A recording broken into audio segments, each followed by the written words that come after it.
Machine to Machine is the latest technology or collection of technologies taking the communications industry by storm. Although most development to date has been cellular-based, M2M has extended its reach by converging with other short-range technologies such as Bluetooth, Zigbee, and most recently the weightless standard for TV whitespace spectrum. Considerable effort and resource is expended in the design of these M2M solutions, but ensuring that products released on the open market meet all of the compliance and certification requirements is often not considered until late in the design program. This can potentially cause delays in market launch and often has budget implications which can be very uncomfortable for the M2M manufacturer.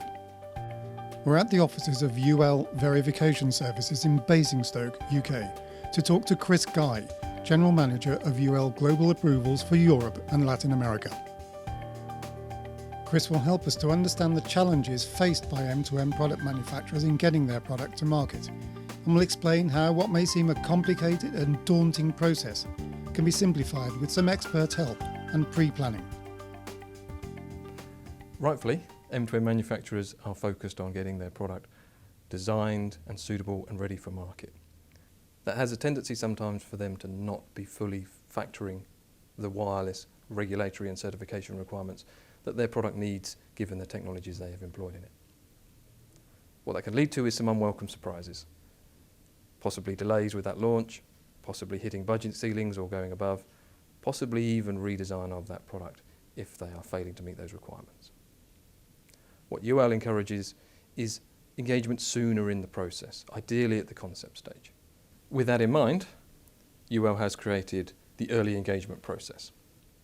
This is a free session for those M2M manufacturers to sit down with the UL team and understand the product and the markets they're aiming for and focus on the wireless regulatory and certification areas needed.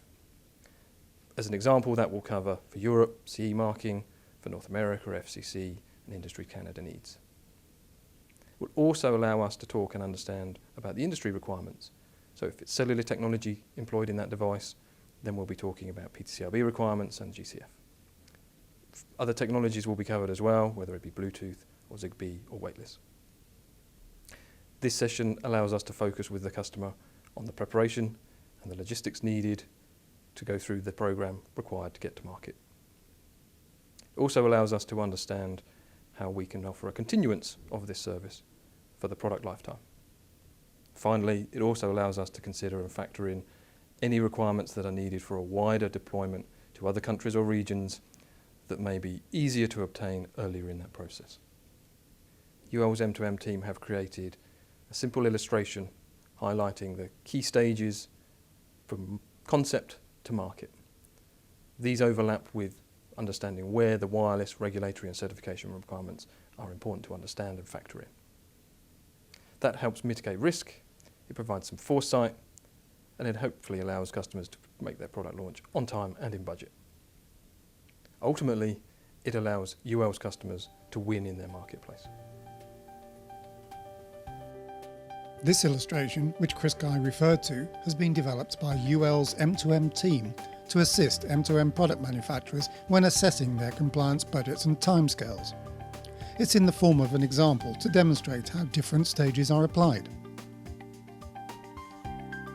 UL encourages manufacturers to take advantage of the UL early engagement process, whereby they can receive free, concise and appropriate information at design or concept stage.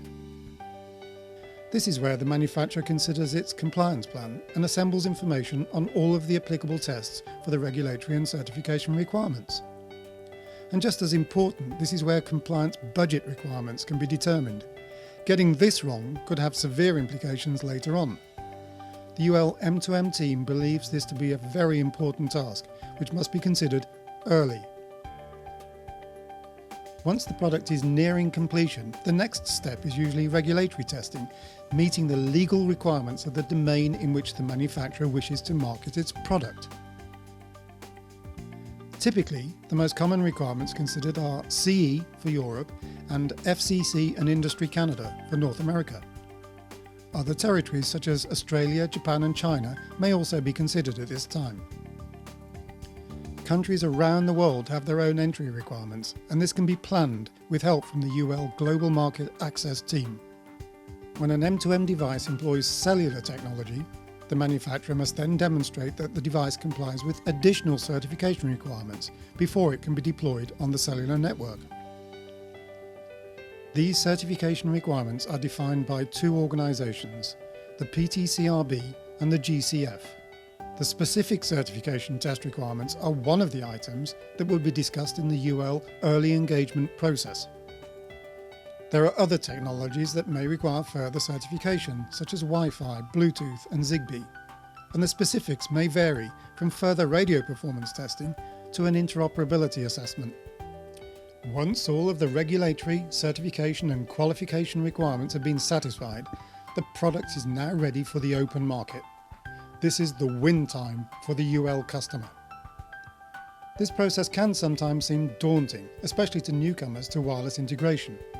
However, with some early planning and partnership with a wireless market access expert such as UL, the route to market can be smooth, risk-free and, most importantly, on time and in budget.